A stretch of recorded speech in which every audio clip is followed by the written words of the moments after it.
be able to supply these machines to TVET for training and to be because we realize that there are complex to bring that creativity. This machine is only a press of a button and it does whatever you need it to do. Like I can easily do a small level.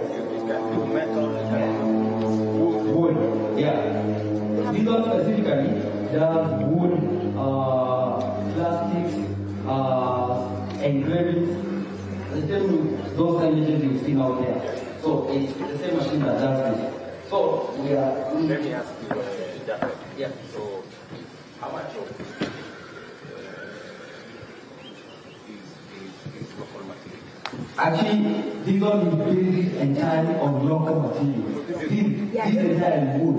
Local material. Yeah. So we actually program it. It's easier to control it. It's easier moving it. So once you tell its position, it's easier setting a design and telling it to cut. You get done. You can go back, do other stuff when the machine works for you. So we are looking for a smart economy. We feel this is the truth. But it also has precision. Yeah.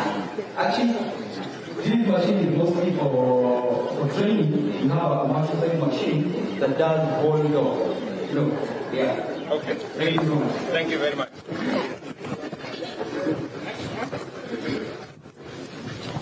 Hello.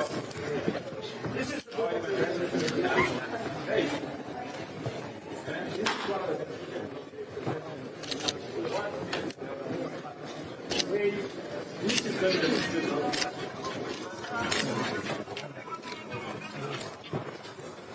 I will ask I don't want to say something, but let's start with the progress of the bill based on the support of the work my name is Ruto.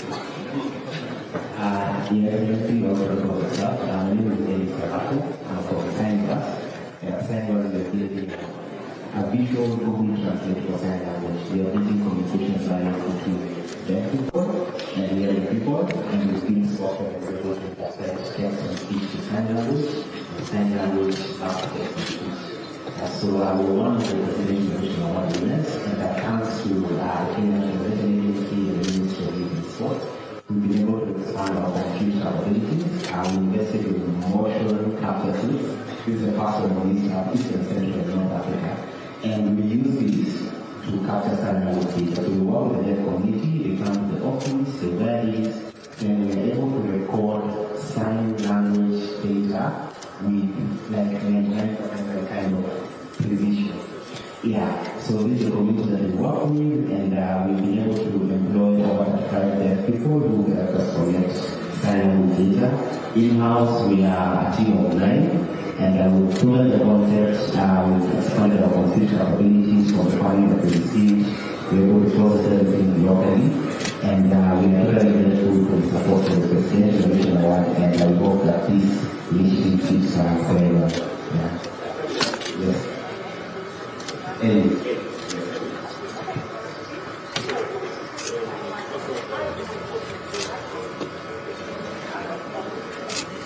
yes, that's right. what would you suggest to you that we do so that we can we'd really love to pilot this with the Ministry of Education and the Ministry of Youth and Sports so that we can have the ministry in terms of what's developing and measure its being used in areas where the community can access any communications concerned from education to healthcare, any communications concerned. Our software is able to be platform. So we really appreciate that handholding to measure the things that you get to the right hand in terms of piloting and making sure that the place for people and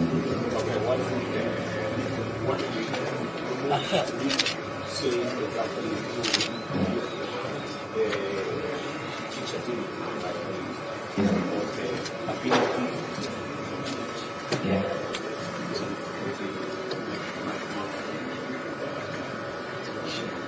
Absolutely. So it doubles up as a sign language interpreter. Other than that, it can also be used to learn sign language. So the data that we fed in here, the outline, is this to be best in speech sign language. So for deaf students, so we can create these better schools instead of having only schools for deaf people and deaf people. Yeah, so that's our approach, just to make sure that we can partner with the ministry and relevant bodies to make sure that we can help support in terms of accessibility in the government space. You're very right. Yes. Because when I had a conversation with people living in Nairobi, they didn't like the idea that there are schools for people living in Nairobi. They wanted integrated schools. So they didn't want to be back. So what you're saying is that you can help with the integration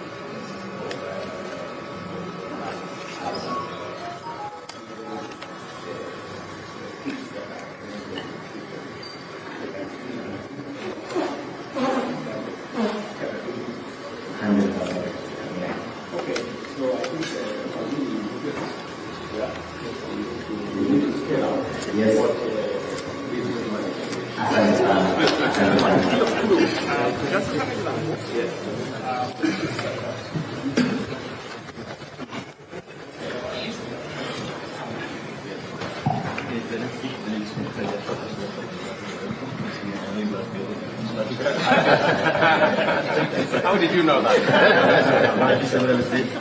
Thank you for this is very funny. This transport is used to prevent floods with their the lifespan of the activity. Use of this as a water is associated with cost construction. Goodness is at all areas. Technology is from within, is able to set up a factory, is able to get funding, to that funding, to 5 months, what are the ingredients? Yes. And goodness is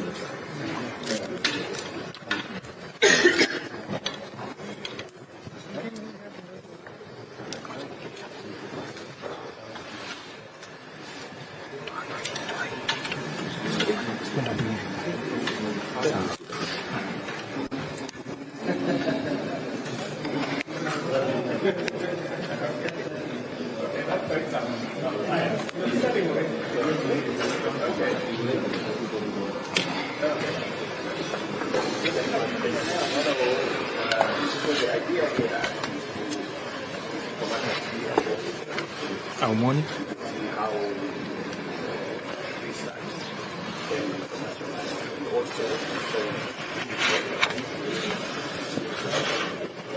I will get my affordable housing people to look at it. thank you very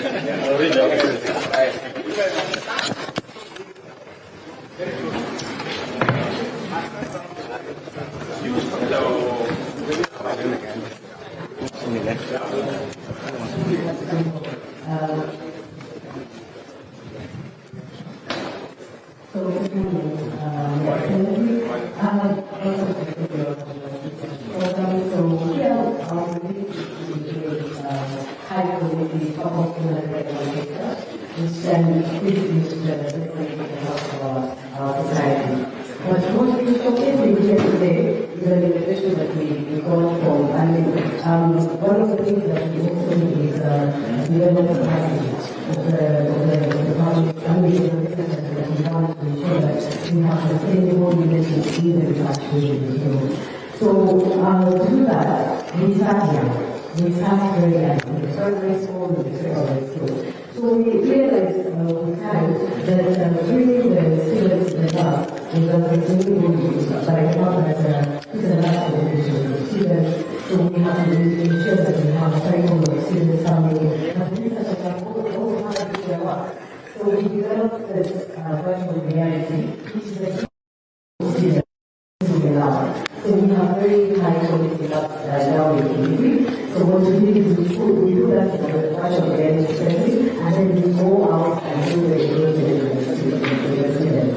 And therefore they're able to actually gain an experience of what a researcher can do in the lab, and then they appreciates that. And this has led to having students who are interested in research. We have an example of a young gentleman from the organization who, through the school engagement, has been able to go through the system of the university, intentionally chosen science to release the subject, and then now come back and PhD. Yes. Yeah. Thank you very much. Thank you. Continue doing that.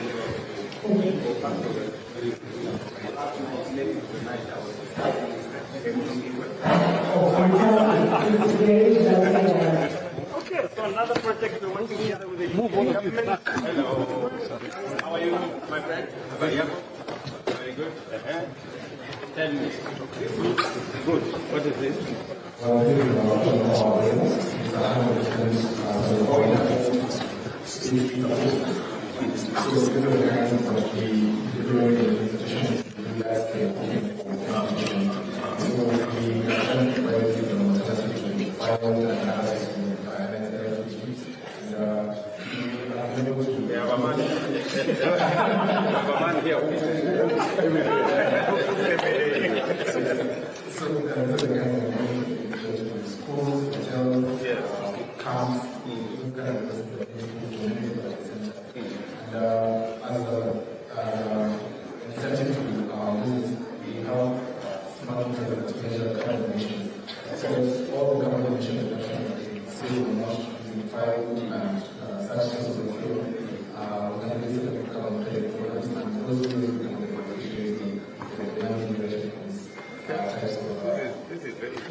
Because I have been having a conversation with Sahaja on what we are doing with our school giving program.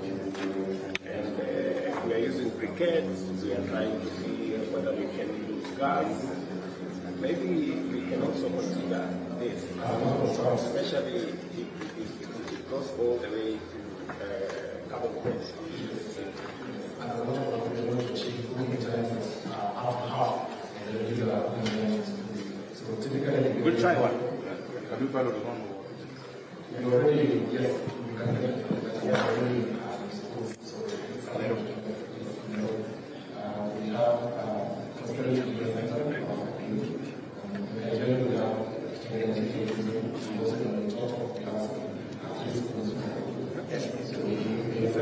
it's something we can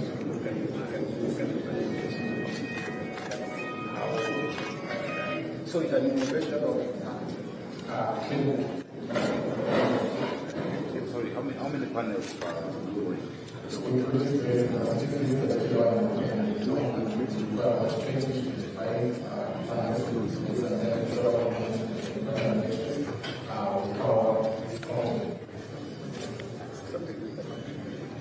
we can try. We can try. Okay. Yeah.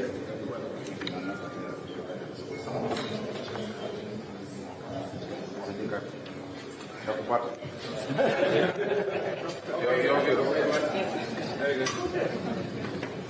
So, welcome to University of Nairobi.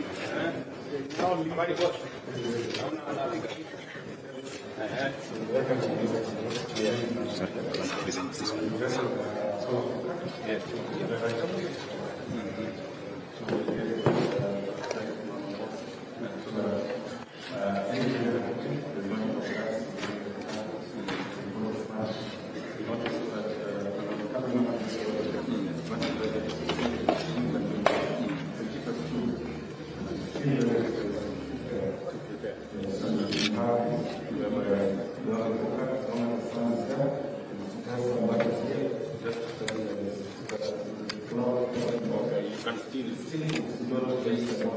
So you need how many panels? So right now it's around 700. So but also we have less than the 3-4 panels. Once you finish the day,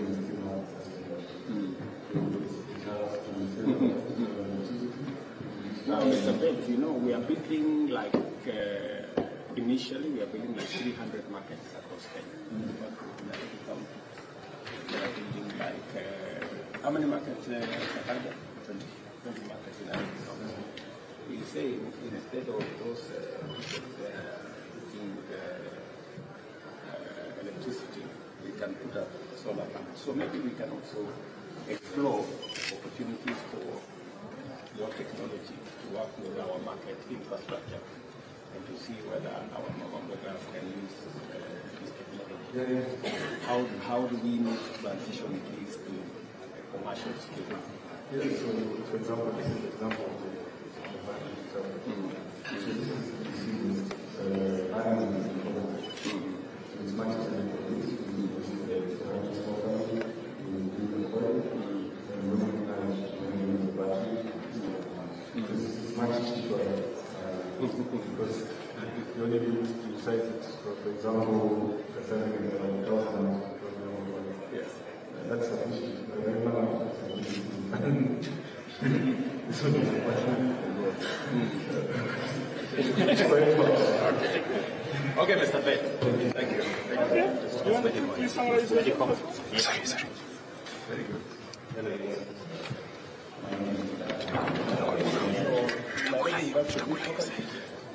Faculty of Science, Department of Physics. Oh, Department of Physics. Yes. Down in Jerome. Jerome. My college. Welcome.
Very good.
How do you like here? What is the process? So what we do is that we first of all then we go to priorities whereby we separate the priorities number one, and then after that we draft one. Then after that we propose the director and we will go and after that now we get the development ready to be applied to farm. And when we are forming the heads, so just like we apply to the farm, we able to sustain the plant growth for a longer period of time. So you say that you need my help to Scaling up. What are we going to do? Can you give me ideas on how we can support Nairobi? So it's about affiliation. So we design the program. It's not just about understanding the market, peaks, through the social needs. We run what we call an R2C Correct. So that one is a how. We are talking a lot of VC, venture capitalists. Yes, we are one session we signed an agreement with East Africa Venture Capital Association. So the government does the de-risking, early stage, and then private sector picks up. So we've got a framework. Let's consult and we can start a comprehensive proposal. So what can you tell Madam Maruti here? Okay. So you know about the innovation agency that organizes this program, all right? So we convene because we are a national innovation ecosystem developer. But then at the same time, we care about the startups and the emerging ideas that are potentially scalable. So we've got a program for you that then we can work together to help you scale. But it's competitive, so you look like you can make your case too. Yes. You really like it? Yes. Okay. We get funding. If you manage to, because there is a lot of ideas like yours, then you have to check the two position. So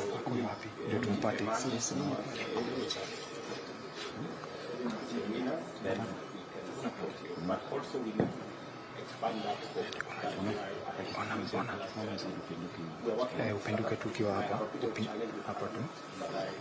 I think I hope I will get to it so that we can have a startup fund that can actually, beyond the competition, that can support people who don't necessarily have to be.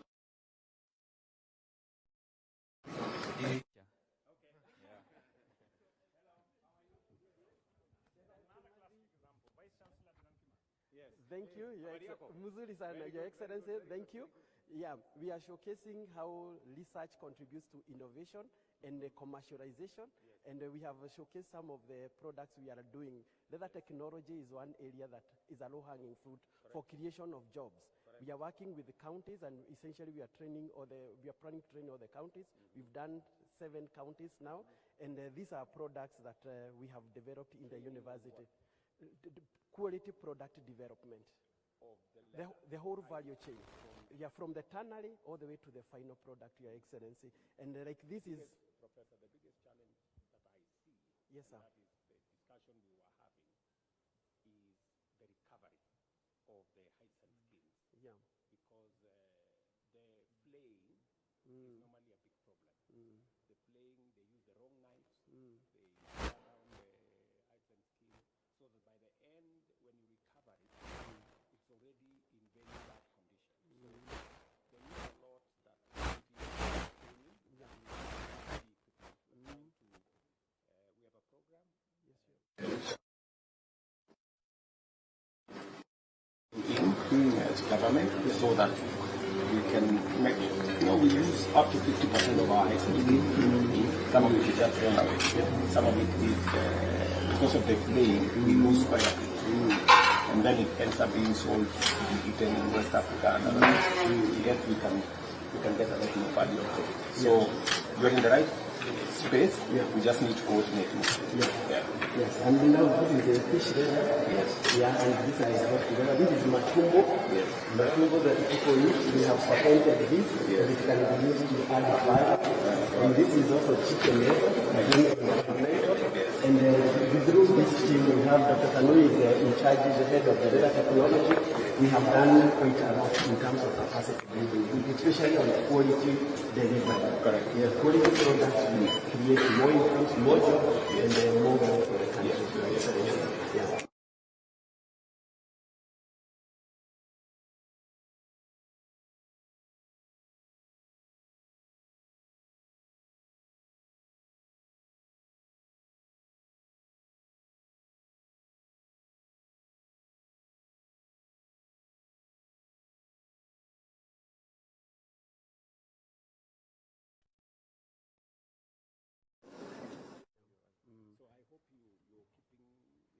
Yeah, we are working on that. And with the FABAB and Your Excellency, we would like to invite you to see the potential of the microchip industry, because it's one of the industries that can create, yes, over 100,000 jobs for the engineers. Yes. Yeah, he was there. He saw it. Yes. Thank you, Your Excellency. Thank you.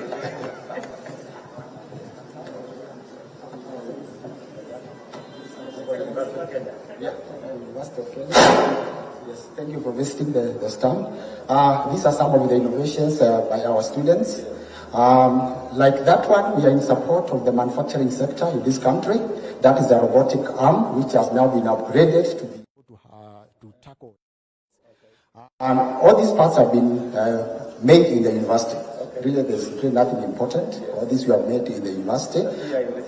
Yeah. Just here. And these are our students. That's Victor. This is Alan. How are you? Alan. Quite some hairstyle there. Yes. Yeah. Oh yes. Okay. Yeah. Thank you. So this is an electric jet engine. I'll ask Alan just to tell you a bit about it.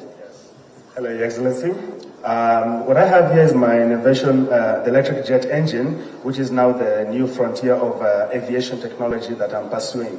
I developed this in order to now transfer the current technology we have in aviation from the fuel to now the electric component, not because of the nature of fuel, but because this here, in size, can replace a Boeing 747 jet engine.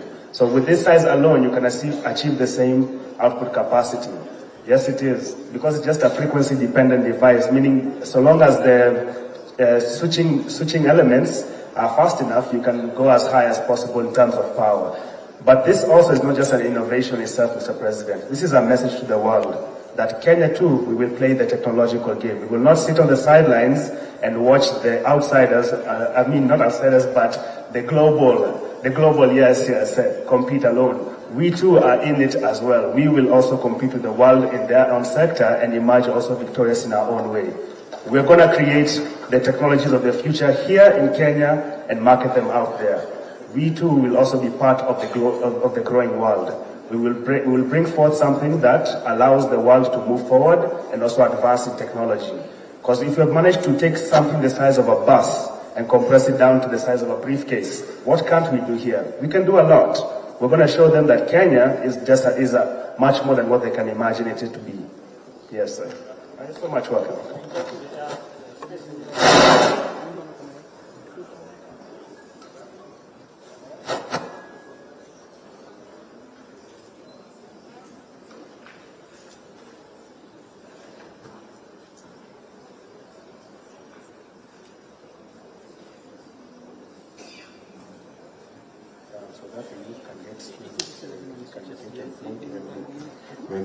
If they're not able to get employed, they can use these skills to go on with their lives. I would like to give my colleagues to take you through what they have brought.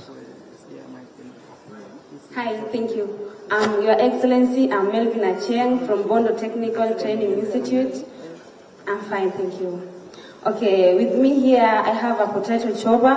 This one enables us to produce a lot of potatoes, hence saving time. Like when you are in a project or in a market, you place some potatoes here, then you pour it on from the other side, then it enables you to, chop those kwa wakati, into chips kwa wingi pia hapa hivi. Then here, this one is a hollow slab, this one is a concrete slab made from bottles, as you can see, these ones here, and they're recycled, they're cheap, and you can stand on it, it's strong, yeah. Thank you. Your Excellency, my name is Eugene Otolo. Thank you. We have this Android app that you install on your mobile phone. Then it's able to stream this, the footage from the camera to a control room. So you are able to use it as a CCTV for your room without necessarily installing the CCTV cameras. So you will have this, put it at a strategic place within the room, then you are able to see the feeds for security. Yes. So you are able to see the feeds, you are able to see the others at the background. So Leaders Council, International Development Research Center, Foreign Commonwealth and Development Office, together with British Council. I recognize your presence. A round of applause for them, ladies and gentlemen. Thank you very much. And just a quick reminder, when His Excellency comes, we shall be having the Kenya National Anthem and the East African Anthem, and we will be required to sing along, ladies and gentlemen. So I've just made arrangements so that we may have the lyrics displayed so that we enjoy. Tusije tukauma ulimi. So we'll have the lyrics on the screens, we sing along, we enjoy together. Thank you very much. For now, I invite us to some entertainment again by the Villagers Band. Just briefly, feel free to dance. Feel free, feel good. Band.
Wataka kuniua bure Bwana, wataka kuniua bure Bwana.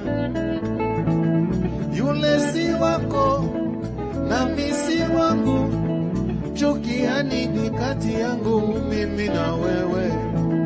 Chukia nini kati yangu mimi na wewe? Le le le le le le le lo, oh oh baba. Asigazani ni wewe bana, asigazani ni wewe baba. Wataka kuniua bure bana, wataka kuniua bure bana. Wewe na wako nyumbani, mimi na wangu mjini. Chukia nini kati yangu mimi na wewe? Chukia nini kati yangu mimi na wewe? Le le le le le le le lo, oh oh baba. Asigazani ni wewe bwana, asigazani ni wewe baba. Wataka kuniua bure bwana, wataka kuniua bure bwana. Wako hayuko, wangu hayuko. Chukia nini kati yangu mimi na wewe? Chukia nini kati yangu mimi na wewe? Nasema sina makosa we bana, nasema sina makosa we bana, nasema sina makosa we bana. Ayo, sina makosa we bana.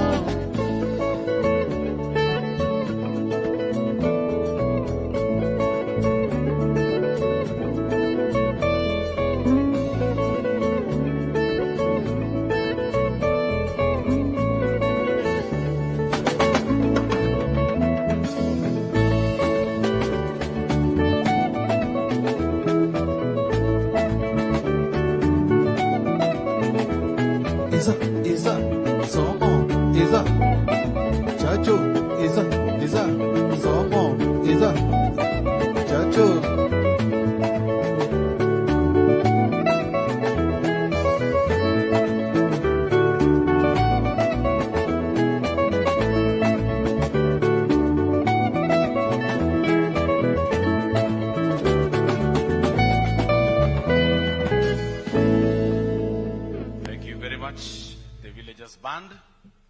now, anytime, His Excellency, the President will be here, and as soon as he enters the hall, we will be required to be upstanding, even as we welcome him, and then the program will officially start. Running the program will be the Secretary of State Functions, Mr. Michael Gitonga. But for now, we wish to switch over to the Presidential Escort Unit Band, led by the Assistant Inspector General of Police, Sam John, to give us some beautiful adaptations here and there as we await the arrival of the chief guest. Peu Band.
His Excellency, the President.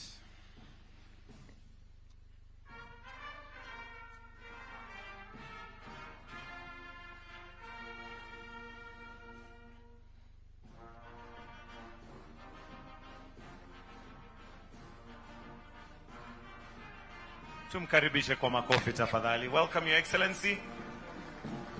As it is our custom, we shall start with the two anthems, starting with the Kenyan National Anthem, followed by the East African Anthem.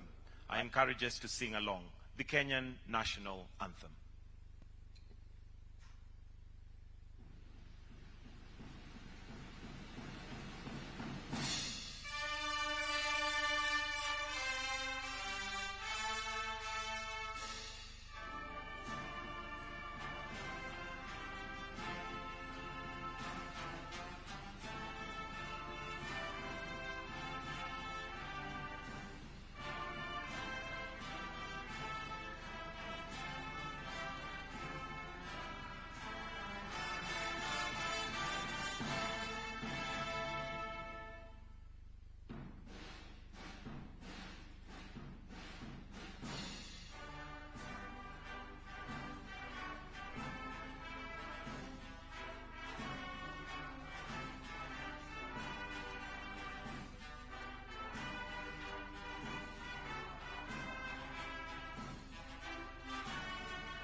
permission, Your Excellency, while we remain standing, allow me to call Elizabeth Modoni, who will lead us in a prayer before we proceed with the program. Welcome.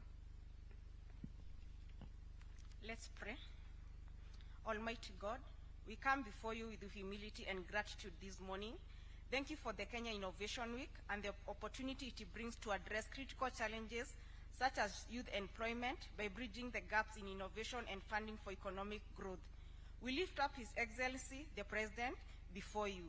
Grant him wisdom, guidance, and strength to lead our nation toward greater achievements in economic development and prosperity.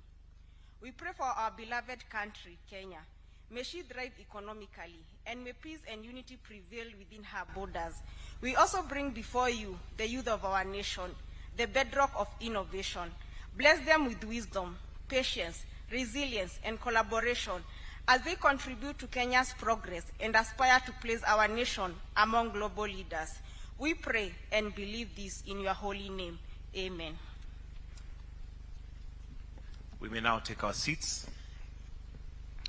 Your Excellency, Dr. William Samoei Ruto, President and Commander-in-Chief of the Defense Forces, Honorable Kipchumba Murkomen, Cabinet Secretary, Youth Affairs, Creative Economy and Sports, Your Excellency Johnson Sakaja, the Governor of Nairobi County, Principal Secretaries present, Your Excellency Ambassadors, Honorable Alice Nganga, Chair Social Protection Parliamentary Committee, Dr. Tony Omwansa, CEO, Kenya National Innovation Agency, CEOs present, leaders, innovators, esteemed partners.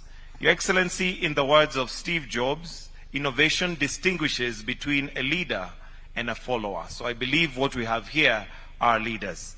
To start us off on the speech section, Your Excellency, allow me to now welcome the Chief Executive Officer, Kenya National Innovation Agency, Dr. Tony Omwansa, to make his welcoming remarks. Why don't we encourage him with a clap as he approaches the stage. Welcome, sir.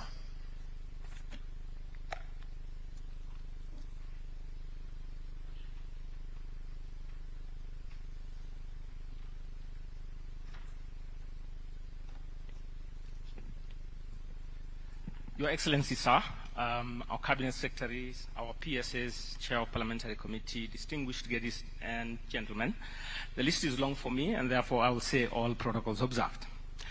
I serve as the CEO of the Innovation Agency, and what I'm going to do today is to give you a sense of some of the momentum that we have built over the last couple of years as a result of the leadership of His Excellency. I'll invite my team to put a slide up. Now, we're guided by a 10-year innovation master plan, and we've just arrived at year 1. And here to give you a small report card of what we've tried to do. First of all, it is important to say that it's not that the Innovation Agency wasn't doing anything, or as a country we weren't thriving is innovation. Why did we have to put a master plan? It's because we just wanted to direct our energy, because innovation is a cross-cutting matter affecting all elements of society. So we are here to build a stronger innovation ecosystem, and here is this issue that we deal with. One, we are struggling with unemployment as a country, let's be honest, and we've got an element of mismatch of skills in terms of how well young people are prepared for the next generation. And that creates a sense of hopelessness, but remember, we can use this as an opportunity to create jobs through startups, enterprises, and therefore wealth. Okay, so what did we do as part of our energy to revitalize what we were doing as a country? We came up with this innovation master plan, and Your Excellency were kind enough to launch it last year at about the same time. It has 5 pillars that we're working on. One is improving the skill sets that people need for innovation. Secondly is enhancing access to infrastructure and improving the quality of infrastructure that people need, as well as access to funding and access to markets, and finally enhancing our policy environment. This way, we are revitalizing our innovation ecosystem. We went further to develop our own institutional policy and strategy, and so we've got a strategy that leads our efforts for 5 years, but all of us have a role to play in the 10-year innovation master plan. But we also have to track. It's important to realize that what you don't measure, then you don't improve. And so we've put together a framework of identifying the key indicators that we're tracking on our innovation master plan. I'm only giving a glimpse right now. So we've got access to market, for example, or access to funding. And here is accessing to funding and the kind of elements that we can measure. I don't need to bore you with the rest of the details, but what we are working towards is an annual innovation outlook. And later this week, we'll have a detailed conversation, because we've collected quite some data, to get a sense of what our innovation outlook is going to look this year. And early in the new year, we'll be launched the report of the innovation outlook. We realize one thing: we can't work alone. And so we've given it an ecosystem approach. And across all the pillars, we've identified partners that we can work with on different elements, whether it is skills enhancement in our lower level of school or the highest level be it, or whether we want to improve infrastructure or policy space. So I'll give an example of a few elements that we've worked on over the last 1 year. So Your Excellency, sir, yesterday we just graduated 14 vice chancellors who went through a 6-month program on being an entrepreneurial leader. Maybe this was a very humbling opportunity for me to graduate vice chancellors. So we called them and said, graduates, please rise up. And that was very interesting. But what is amazing is that we had 6 months period of what it means to be an entrepreneurial leader. Not an entrepreneur in this case, but an enabling driver, including taking them for 1 week in India, where they would immerse themselves on what it really means based on what our brothers and sisters have done. And one of our goals, Your Excellency, is to start mainstreaming this in government.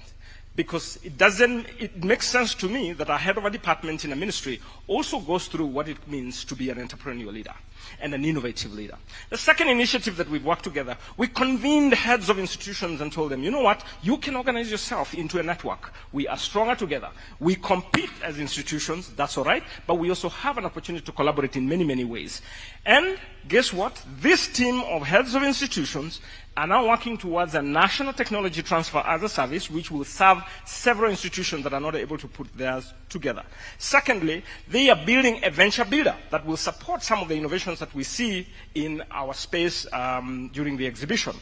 The third thing that I know that they're working on is a fund, and I'm going to tell you a little bit that really excited me, that there is willingness to pull together to mobilize resources. On infrastructure, if I give you some hints, as it were, the head of state has supported this initiative through the Ministry of ICT, and now we have over 275 Gitume hubs.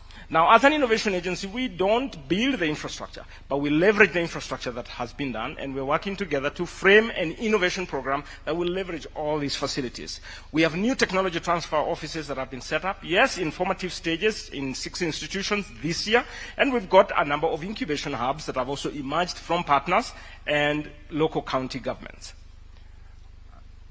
So this is the interesting thing about this effort of the network of entrepreneurial institutions.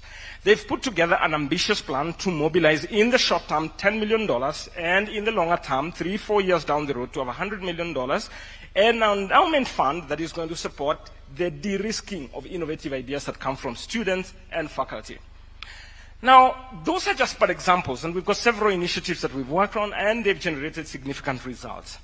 There is an opportunity also for us. As a country, yes, we've been doing well over the years, and Kenya now leads in Africa in terms of the resources that we attract for startups across the entire continent. That's something to celebrate. This is the first 3 quarters of 2024, and Kenya leads. And from my standpoint, this is an opportunity to build on this momentum and goodwill we have to create more incentives and create stronger pipeline that then leverages the resources that we have. It amazes me that it is possible to get a lot of money and not be able to consume it. I learned that from our head of the East Africa Venture Capital Association. Further on, we also piloted what we call a research to commercialization program. I spent a lot of time in universities and research centers and found amazing ideas, and some of them we've seen them in the exhibition area, but they didn't frame themselves to be commercially viable or were not thinking about how to commercialize. And that's part of what we've done, created a research to commercialization accelerator. When you have an idea that has been well researched, and we've proved it in the US, for example, when you have an idea that is well researched, the chances of succeeding are 70% higher than when you didn't do good research on it. And for that reason, we have to invest in the research outputs to generate great ideas. Your Excellency, you were kind enough to endorse the Presidential Innovation Challenge and award. This has become another platform we're using to scout meaningful ideas across the region and mentor them and coach them and support them financially and then accelerate them over time. I have good news to report. Out of the first pilot that we did last year, that we actually gave the awards at the State House, and some of the beneficiaries are in the room. The Cabinet Secretary got an opportunity to meet some of them in a breakfast meeting to see the fruits of what we had worked on. There's clear evidence that they had generated about 155,000 jobs over about 1.5 years. Some were direct and some indirect. Leveraging that momentum, convinced again the head of state that let's roll out a scaled one this year, and we are now going to deal with startups, youth, students, and researchers who have amazing solutions. Look at the numbers we are projecting. It's about jobs. Now, the other last initiative that we put together is about evaluating at institutional level how we're doing with innovation. Because unless you create an appropriate environment in an institution to catalyze that ideas harvesting and nurturing, it probably wouldn't work. And so we've piloted this initiative with universities. And we're on our way to TVETs, we're on our way to parastatals. What is this? It's about measuring the entrepreneurial potential and how you support it. We've got a range of indicators we look at, whether it's leadership, governance, funding, culture, incentives, infrastructure, and so on and so forth. And we're able to measure an institution in terms of its level. Are you a traditional research institution, or on the other hand, are you a world-class entrepreneur institution? And we've done an assessment across 14 universities. I don't want to give the results today, but they did self-evaluation and got a true sense of where we are, and that gives us an opportunity to define what kind of momentum do we need going forward. And we've defined the interventions that will help our institutions to move forward. And now, TVETs and parastatals, we've got to do it. Because we cannot think that innovators are always outside a mainstream system. They are part and parcel of us, and we have a role to do. In conclusion, sir, I spoke about the Global Innovation Index last year. It's a good measure of how you're progressing. It requires good data collection and submission.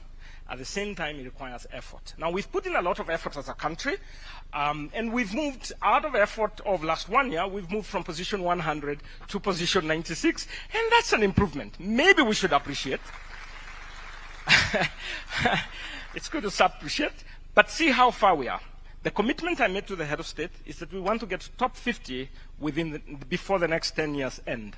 And I hope you will join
Another round of applause for the CEO.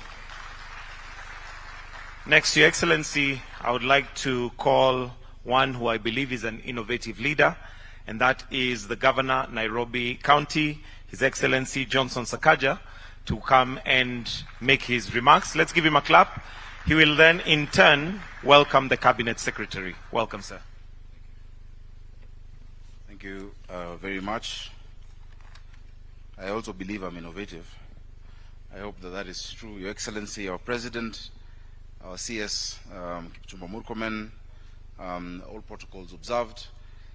It is great to see such a great and eclectic mix of innovators, visionaries, investors, academia, government, what makes really the triple helix of the startup ecosystem, gathered here today to celebrate innovation in our country. I remember a few years back, as a member of parliament, in 2015, I was in Palo Alto, which is a charter city in Santa Clara, California, what they call the Silicon Valley. And I was speaking at the Institute for the Future. And in that meeting, there's a lady from Argentina, or Brazil, one of those countries, who asked a very deep question. She asked, why is it that we're seeing so much innovation coming from Kenya and East Africa, yet we thought we would be ahead in the United States? It took me a minute to think about, but I realized that actually it is where the world was moving to. At that point, the whole world was celebrating innovation in money transfer, in supporting farmers and all that. And I was able to tell her, look, the world, of course, a global village driven by technology and innovation. The same tools the young people have in San Francisco or in Italy are the same tools that young people, have or is available to our young people in Kenya and in Africa, but the need is different. And necessity is the mother of invention. And so I explained that while they may be innovating for now luxury issues, because they've sorted a lot of their basic things, so shopping lines and apps, what we're innovating for in Africa and in Kenya is to connect families. It is, sending money to your grandmother. It is water solutions. And that is why there's more meaningful innovation coming out of the continent. The potential is great in Kenya. The potential is great in Africa. Your Excellency, in 1950, the population of Europe was 22% of the world, and that of Africa was 7%. In 2050, which is just 25 years from now, after the end of this year, Africa will have 25% of the global population. 1 out of 4 people will be in Africa, and they'll be in cities. And the population of Europe will be 7%. What does that tell us? We have an extraordinary opportunity to get right what they didn't get right, but also to use the new generation, the young people. Our median age is 19, Your Excellency. We have grappled with how to sort out issues. We've had unemployment, disillusionment. I dare say that the biggest challenge to our security is not terrorism or Al-Shabaab. It is millions of young, disillusioned, disengaged young people with ideas, but nowhere to take those ideas, and they're jobless out there. So it's an extraordinary opportunity that we must take advantage of. Indeed, it is our greatest resource. Now, in the ancient past, I was a legislator with Senator Minister Kipchumba Murkomen. And there are 2 pieces of legislation I am proud of. One went through, one didn't go through. The first one which went through, that was actually the second one, because the first was when we did 30% procurement. But the second one was the National Employment Authority, which we set up. It's thinking more than just doing labor migration, Your Excellency. If you look at the constitution of the board of the National Employment Authority, which we sponsored in 2 parliaments ago, it was to bring the people you have in this room together. In the board, you have employers, you have manufacturers, you have academicians, you have, the universities together, the technical colleges together, and we deploy technology to let us know these are the number of young people out there without jobs. Then this is what they're studying, and then this is what the market needs. That mismatch of skills is a ticking time bomb. In many respects, all we're doing in our schools is postponing unemployment of young people, by 4, by 5 years, if you don't match it with what the market needs. But secondly, Your Excellency, the one which I'm proud of by half was the startup bill. I'm proud of it by half because we didn't conclude it. We started it, there was immense public participation. We involved the tech ecosystem locally and internationally. We benchmarked with countries that have done it before. We called the biggest startups we had at that time in Kenya, the Cellulants, the Twiggers, those that are about to become unicorns, and asked them, if you're to start again, what kind of support would you require from government to help you scale? We have to define what we call a startup, because if I just start frying eggs out here, it's not a startup.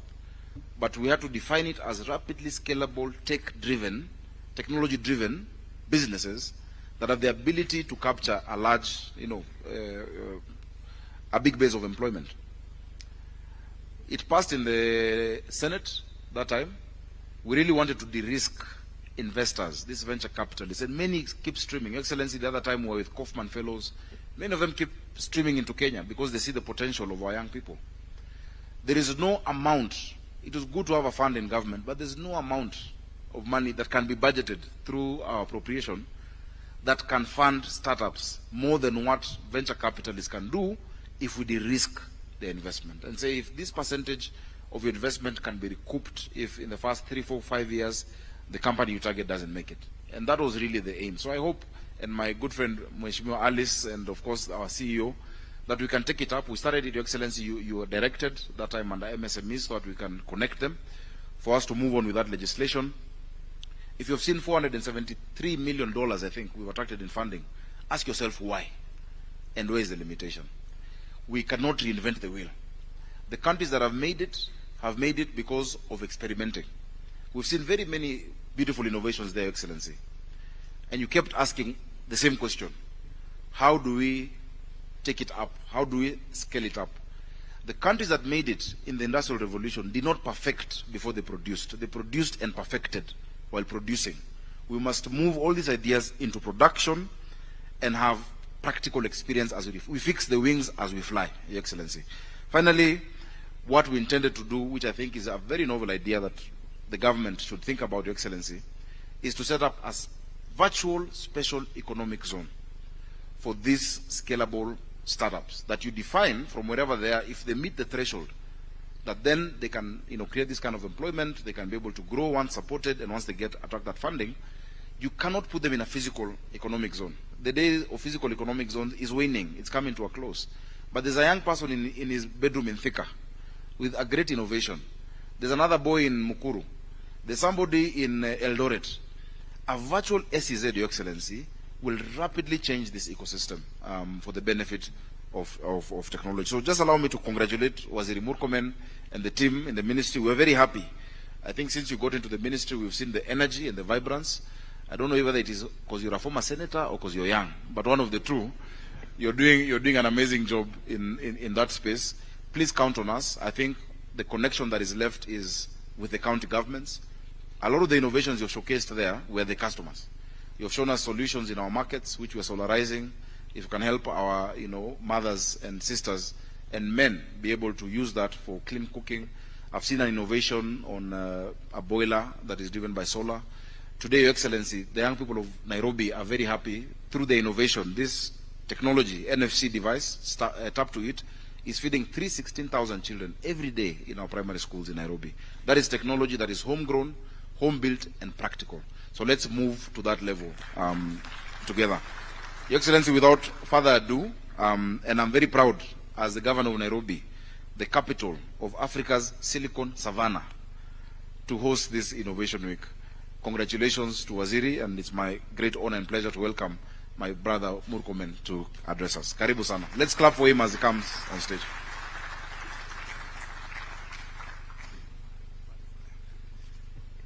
Your Excellency, President Dr. William Samoei Ruto, the President and the Commander-in-Chief of our Defense Forces, my friend Governor Johnson Sakaja, our PS, and all the government officials represented here, the CEO of the Innovation Agency, our chair of the committee in Parliament, Honorable Alice Nganga, and distinguished exhibitors, innovators who are in this very venue. Good morning. Good morning once again. Your Excellency, we want to thank you for gracing this occasion. This is not your first time. Your presence last year, as I was properly briefed in the ministry, inspired both the ministry and the agency and also the innovators to look up to this very important Innovation Week.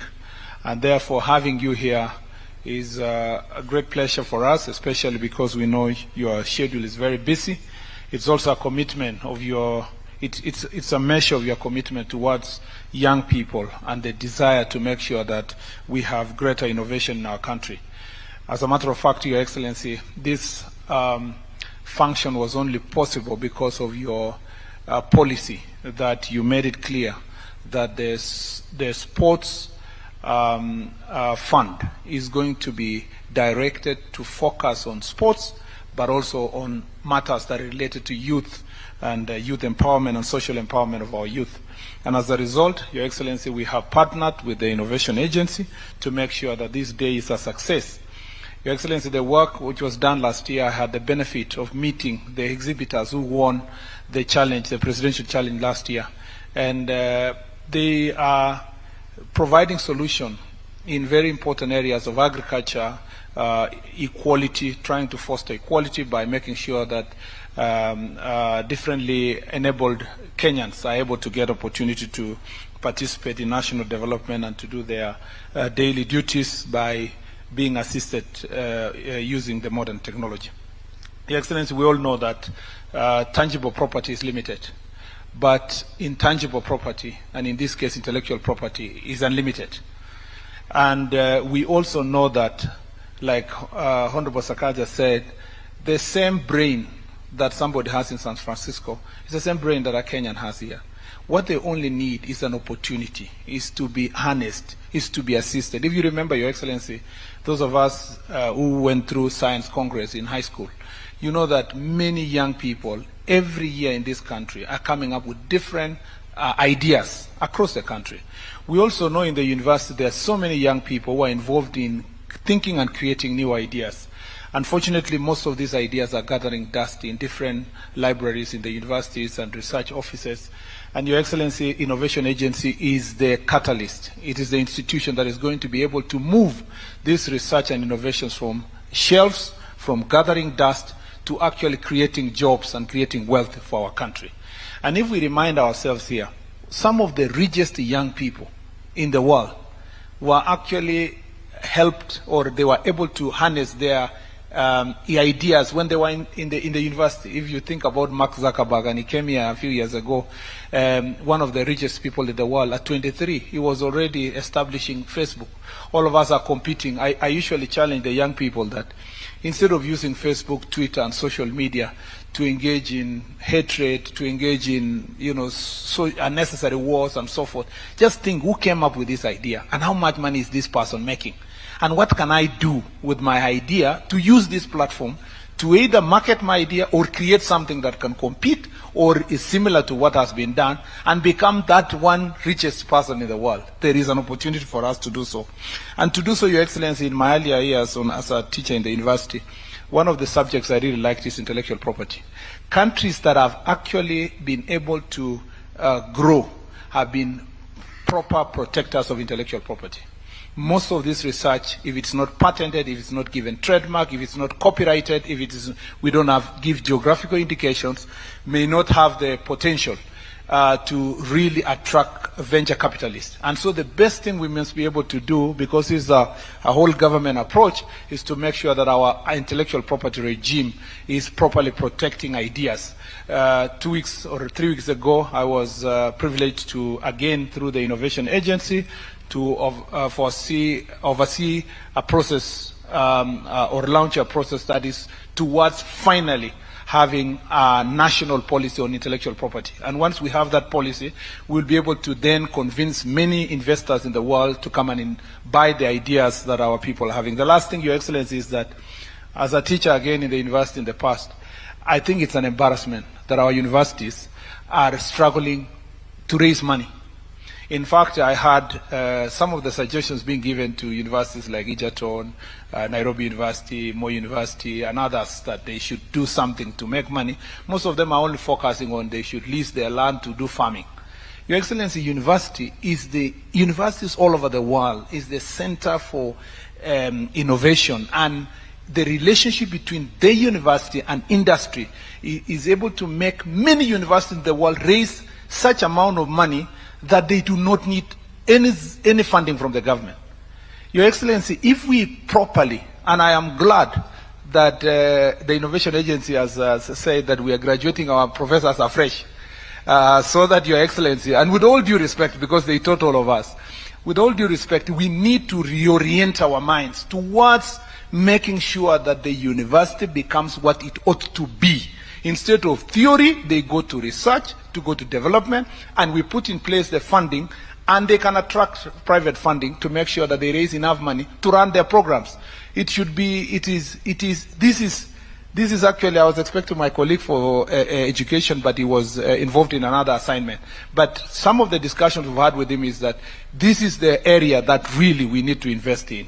And being biased on matter sports, innovation is not just for agriculture, for medical, for all these other areas. Sports is a greater potential for us to also use modern technology and innovation to make sure that we grow our sports sector. Your Excellency, today you are here, and when you are around, you are the one to pronounce our national policy on this very important sector. But allow me to thank and congratulate the PS, Ismail Made, for leading the department. Your Excellency, to thank the DG of the Sports Fund, the CEO of the Sports Fund, for supporting this initiative. This is, most of our agencies in the department are depending on the Sports Fund, thanks to your directive. And to thank also the CEO of the agency, to thank Professor Ogada, an intellectual property expert on his own right, who is the chair of the Innovation Agency, and to thank all the stakeholders and Parliament, led by Chair Madam Alice Nganga, and to thank all the CEOs from the Ministry and the innovators from across the continent. Thank you very much for all of you who decided to come for this exhibition and this Innovation Week, and we thank you for coming to Kenya, and we believe as a country that for a stronger Kenya, there must be a strong Africa. Your Excellency, with those many remarks, it is now my greatest honor and pleasure to request all of us to be upstanding so that we can give the opportunity to His Excellency the President to address this auspicious gathering. Mr. President. Thank you very much. Thank you very much, Minister. Please, let's take our seats. Asanteni sana. Excellencies, ladies and gentlemen, good morning. I'm Jambo. This is my third time to come to Kenya Innovation Week. When I came into office in 2022, I remember we attended a session at Sarit Center. And I have participated, and I have been a keen follower of innovation in Kenya, because I find in innovation and the whole space around what can be achieved and what can be done a very important space for the most pressing, solving the most pressing problem that we have in our nation, that is of unemployment. That's why I am privileged to warmly welcome all of you, especially those of us who come from outside Kenya, visionaries, innovators, designers, and all participants who are the architects of our future, to the 4th Kenya Innovation Week, Africa edition, here in Nairobi. Today, we affirm Kenya's commitment to becoming a global innovation hub by emphasizing that innovation lies in the heart, or at the heart, of our aspiration for progress, and is critical to creating abundant opportunities, especially for our young people. This year's Kenya Innovation Week has drawn delegates from 30 different countries, a testament to the broad appeal and impact of our past editions. Throughout this week, you will participate in different fora. 25 summits, I am told, will be ongoing workshops and boot camps where dynamic interactions, collaborations, and exchanges will interrogate old ideas and also refine new ones. These ideas have the potential to evolve into startups, scale into major firms, generate value, create jobs, and build wealth. Let us therefore pay close attention to the more than 150 exhibitors and startups as they showcase groundbreaking innovations and endeavor to attract local and global investors. I have gone through many booths in this. I actually took almost an hour trying to see the new ideas, the new innovative interventions on different aspects in health, in agriculture, in matters environment, in matters technology, and they are amazing, to say the least. They are quite amazing. We are gathered here under a theme which summons us to reimagine Africa's future through Kenya's Innovation Spark and to harness the power of innovation in tackling pressing challenges and unlocking Africa's tremendous potential. This gathering therefore celebrates bold imagination, courage in exploring new paths to solving problems, and disruptive approaches to creating or increasing value for all aspects of what we develop. It is also a catalyst for transformative ideas, a platform for strategic partnerships, and an incubator of groundbreaking solutions that seek to transform Africa's socioeconomic challenges into opportunities for inclusive growth in different countries in our continent, starting here in Kenya. I commend the Ministry for Youth Affairs, Creative Economy and Sports, the Kenya National Innovation Agency, and their partners for organizing this exceptional event year after year. Their consistency and determination have established Kenya Innovation Week as a globally recognized platform for collaboration and ambition in just 4 years. It has also effectively showcased Kenya's innovation ecosystem as a critical driver of the Africa Union's Agenda 2063, proving that innovation is the vehicle to overcome challenges and achieve inclusive prosperity on a Pan-African scale. Every day, we must confront the stark fact that unemployment remains a pressing issue in Kenya and in many African countries. The shape of the crisis is undeniably here, with between 500,000 and 800,000 young people entering the job market every year. Creating sustainable enterprises which can generate quality jobs is therefore a very critical imperative. Innovation can no longer be a discretionary consideration. Rather, it is now an indispensable component of efforts to promote inclusive growth and uplift the well-being of the majority of our citizens. It is through initiatives like the Silicon Savannah and Kenya Innovation Week that we refocus our dedication to leverage technology and innovation to create opportunities, bridge the yawning gap of economic inequality, and drive our nations to prosperity. The theme of this forum resonates strongly with the radical vision of the Africa Continental Free Trade Area as a transformative framework aimed at increasing Africa's incomes by $450 billion by 2035 and boosting inter-Africa trade by over 81%. Through active promotion of collaborations and the facilitation of idea exchange, Kenya is making a significant contribution to Africa's economic transformation. Over the past year, Kenya has made remarkable progress in implementing the 10-year Innovation Master Plan, as was presented to us by Mr. Omwanza there.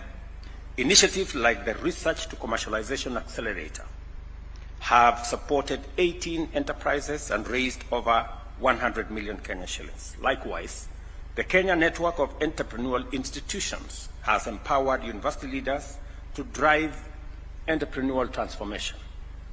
These are remarkable milestones which highlight the strength of our innovation ecosystem in delivering tangible results. Our commitment to collaboration at the Pan-African and international level is also evident in such initiatives as the Kenya-India Innovation Nexus and the Africa Innovation Agencies Network. These are partnerships dedicated to unlocking markets and ensuring that appropriate and transformative African solutions are deployed to address African challenges and provide global solutions. Accordingly, Kenya is proud of its leading role in positively defining the continent's future. At the same time, Kenya is also emerging as a global leader in green economy. Take the example of Timbuktu Green Tech Hub, which aims to mobilize $1 billion for 10,000 African startups, exemplifying our focus on sustainable development. It is through investments like this that we shall manage to create jobs, advance climate solutions, and position Kenya as a hub for green innovation.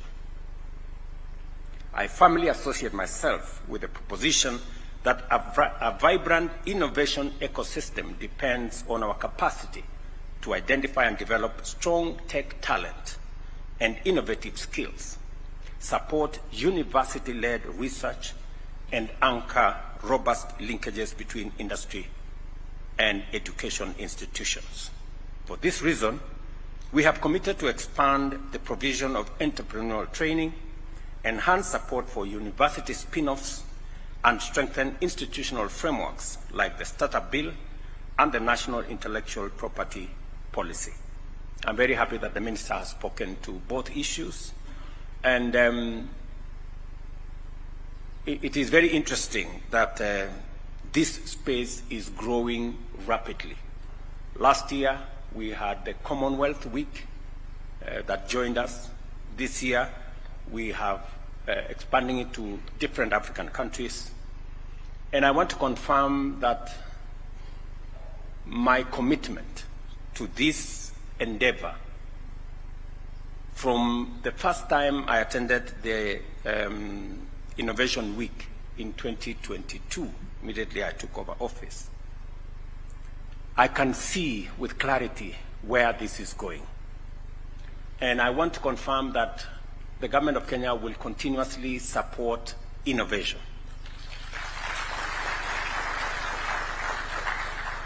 When I came into office, the agency had a budget of 18 million.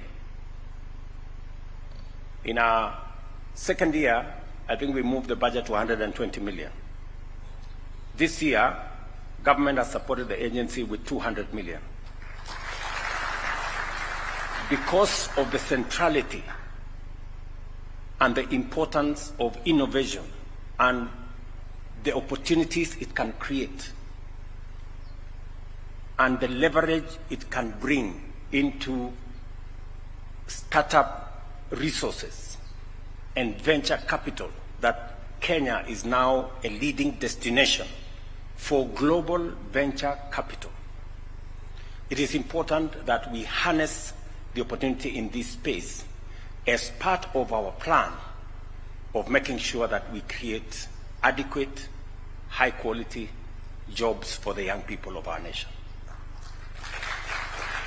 And therefore, because of the cross-cutting nature of innovation across different fields, in agriculture, in technology, in health, and the necessity to harness university education, TVET colleges, and all the education sectors into assisting and providing momentum for us to innovate, scale up the ideas that come, making sure that we commercialize either research from our university institutions or commercialize ideas from our innovators and take them to the next level, it becomes necessary that this agency moves to a central place where we can harness all these opportunities and assist in creating the momentum for job creation. I therefore instruct that the Kenya Innovation Agency moves to the office of the President.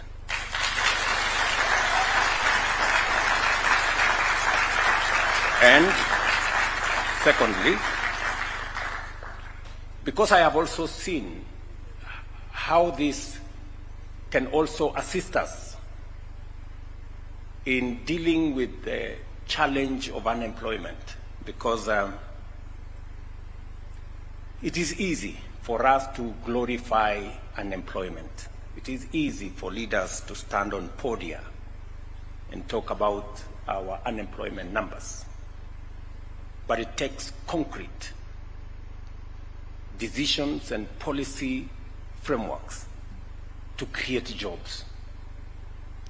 It is the reason why we have taken deliberate, intentional decisions on how we are going to create jobs, whether it is in our housing plan, whether it is in our digital jobs plan, whether it is in our export labor plan, whether it is in our special economic zone and county integration and industrial parks plan in manufacturing, and now in this space of innovation and startups and research. We will expand opportunities in this space. It therefore becomes necessary for us to do an additional two very important things: to provide a sustainable budget for this institution. And I'm happy we have Chair Alice Nganga.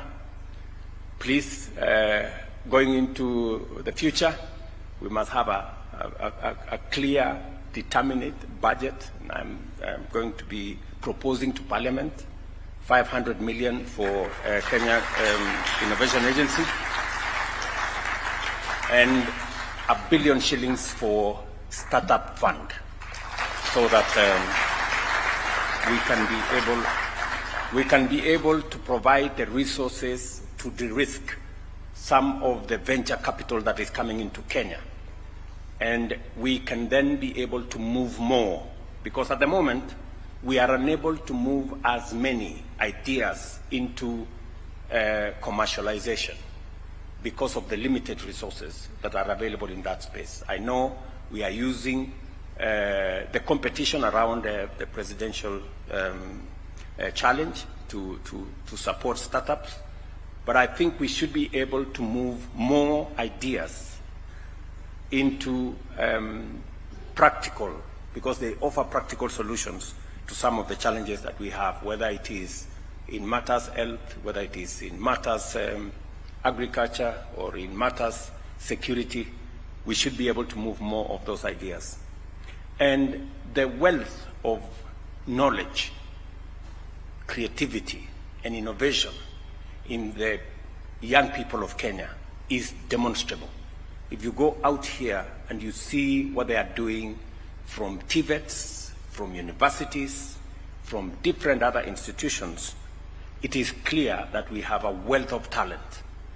And because the future is going to be tech, and the future is going to be urban, and the future is going to be technology-led, it is an appropriate place for us to invest now.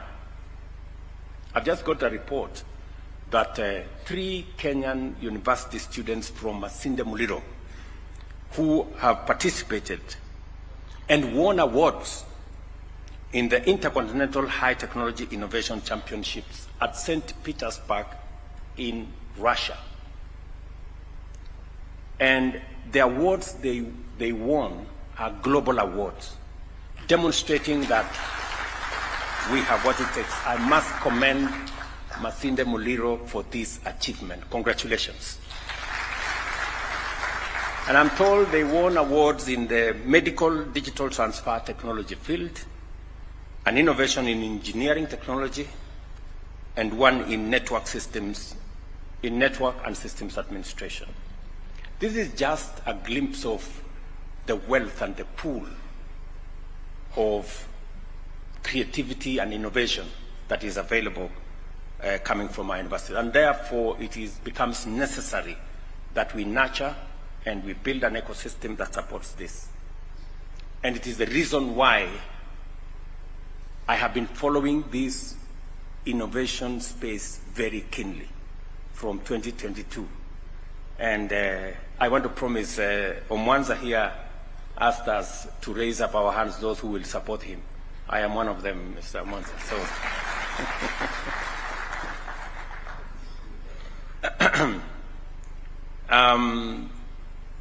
as I said, for this reason, we have committed to expand the provision of entrepreneurial training, enhance support for university spin-offs, and we are also fostering a knowledge-driven economy through initiatives like the Cloud First policy and Concert Technopolis to ensure Kenya remains globally competitive.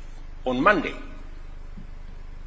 between France, the University of Nairobi, and Concert Technopolis, we again launched a 35 million euro program that is going to establish a science park at the University of Nairobi. Again, to tap into space that will create more innovation, provide more opportunities for young people to participate in contributing their ideas into solving real and present challenges that we face, as we also grow opportunities for jobs and for startups and for business. And as we all know, once upon a time, M-Pesa was an idea.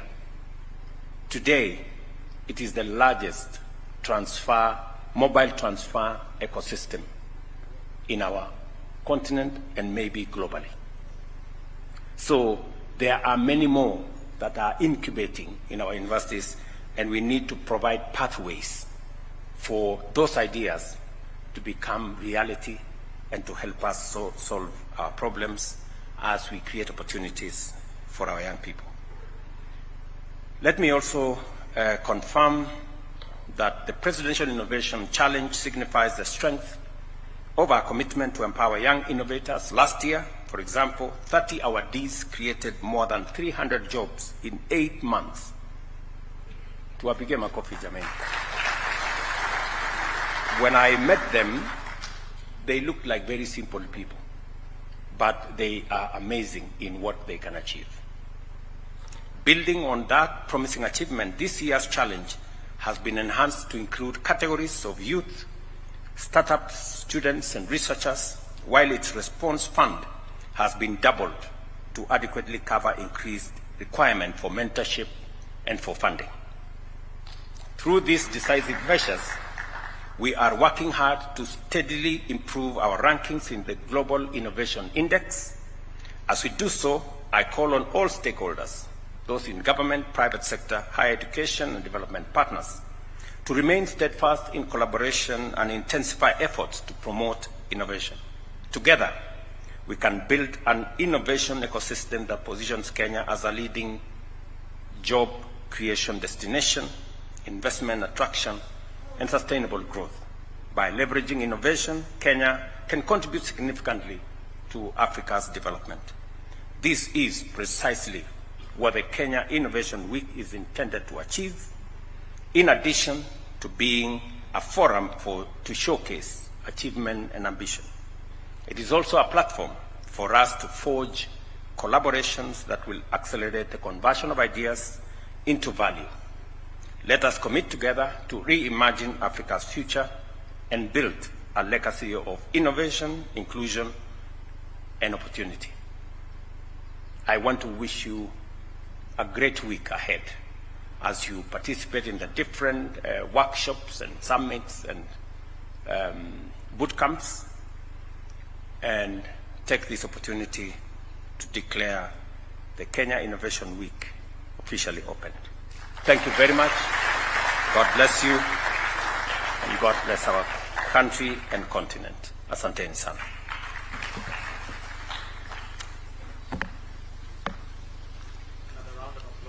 Another round of applause for His Excellency. Thank you, Your Excellency. If I may request that you remain on stage, as we'll have 3 photos to take. And allow me, let's take our seats please, briefly, as I now call on the CS. Let's have the Governor also join His Excellency, the Chair Kenya, CEO Kenya, Honorable Alice, and PS Ismail to kindly come on stage. You will remain constant as we take the other 2 photos. Let me also invite the board members kindly to also progress to stage so that they can take a photo. Board members, Kenya board members. The next photo is going to be the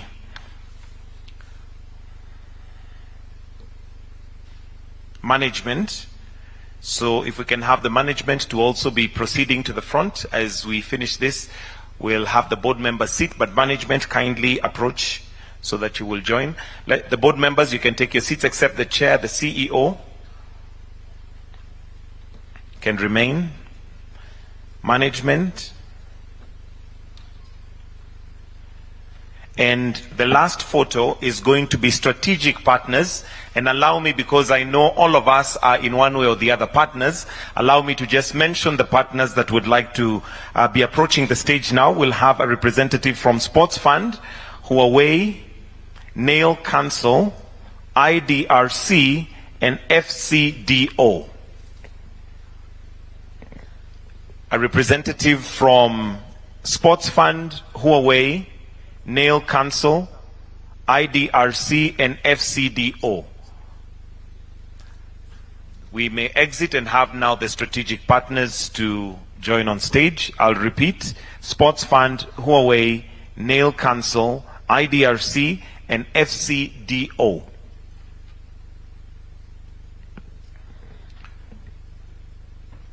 That will be our last photo, and we will finish with our national prayer, which is the national anthem. So I'll request that the rest of us kindly take back our positions. We'll leave His Excellency on stage for the final prayer, which is the national anthem. Let us all be upstanding, and as a sign of our patriotism, we are encouraged to sing along the Kenyan national anthem.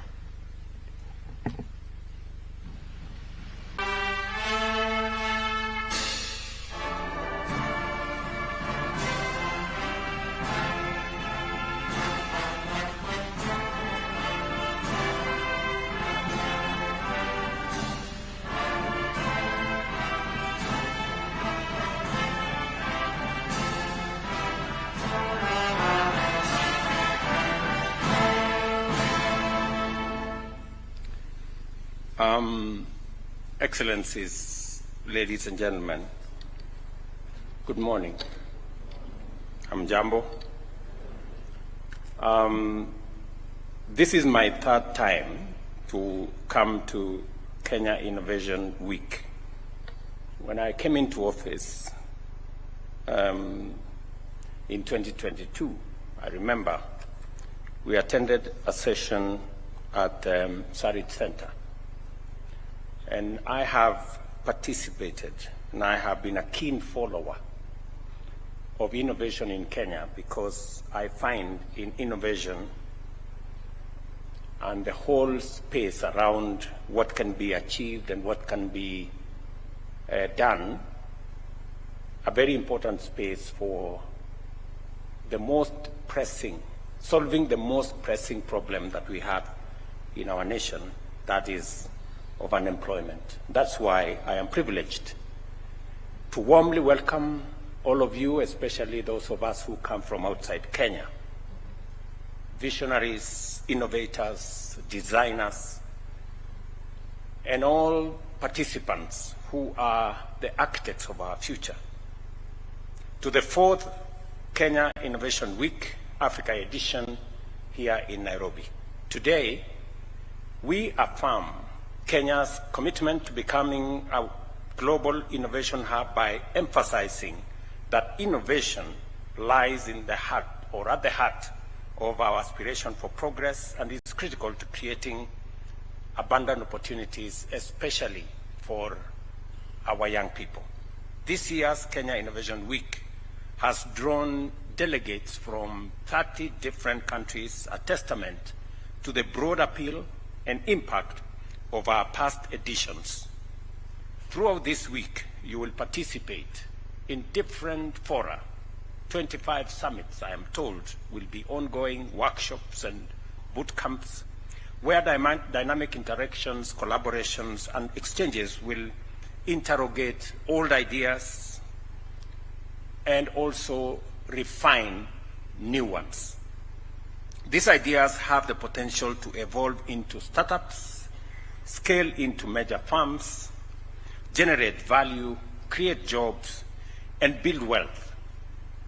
Let us therefore pay close attention to the more than 150 exhibitors and startups as they showcase groundbreaking innovations and endeavor to attract local and global investors.